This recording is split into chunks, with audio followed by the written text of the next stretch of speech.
Studnick Aquatics here. If you've seen my channel at all, you know that I have a 240-gallon saltwater aquarium system. I've had it for a number of years. This is it. And what happened was I picked up some fish and introduced them. I did quarantine them for 3 weeks. I medicated them. I evidently should have quarantined them longer, should have used different medications. I did get them from a major chain, but I don't have a family-owned aquarium fish store near me. The closest one would be somewhere probably in the Fort Collins, Colorado area, which is about 5 to 5.5 hours one way. So we're talking a 10 to 11 hour drive just to go to a pet store. So I have no choice except to go online or use Petco or PetSmart, period. I did, like I said, I medicated, but I lost pretty much everything. There's 3 fish that made it, and I'll show you those in a little bit. So what I have here is I have removed everything. I have flushed this system with fresh water over and over again. I have actually cleaned it. I have sterilized it.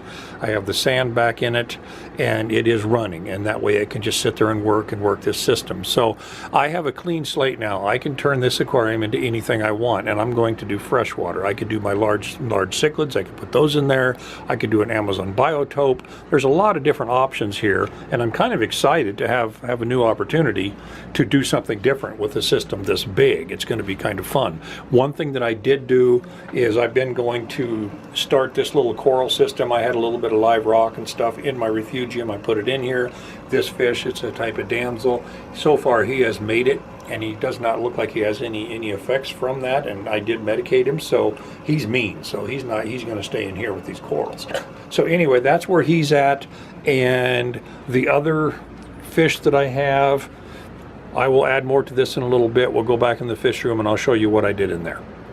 Okay, what I did was I took my large cichlids out of this 75-gallon tank, and I put them in these 2 here that I built a new stand for, and I've already pointed that out.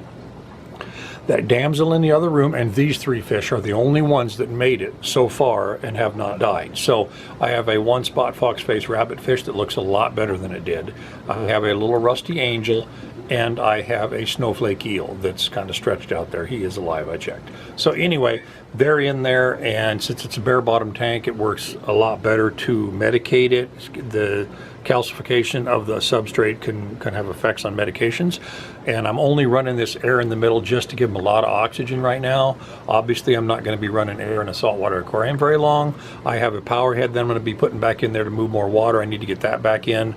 I moved the nitrifying bacteria media into there. The rest of it's in this little thing down here. I got air going to it to try to keep it alive. So that's what I've done, and there are going to be some changes in this room. I'm going to be removing this entire rack here is what I'll be doing, and take that thing out. So it's going to take some time, but it is unfortunate that I lost those fish. I lost some really nice saltwater fish.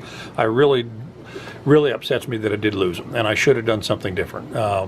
The Stars and Stripe puffer was amazing. My Atlantic blue tang was big. I mean, I just lost so many fish. So anyway, that's where I'm at with this thing right now. I'm going to keep this in salt no matter what happens, and I'll probably get some substrate in it and try to get some different filtration, whatever. So, but that gives me a clean slate on a 240-gallon system that I'm going to go to freshwater, and I can do an Amazon biotope. I can do whatever I want. So, not sure what I'm going to do there, but this is Studnick Aquatics, and thanks for watching.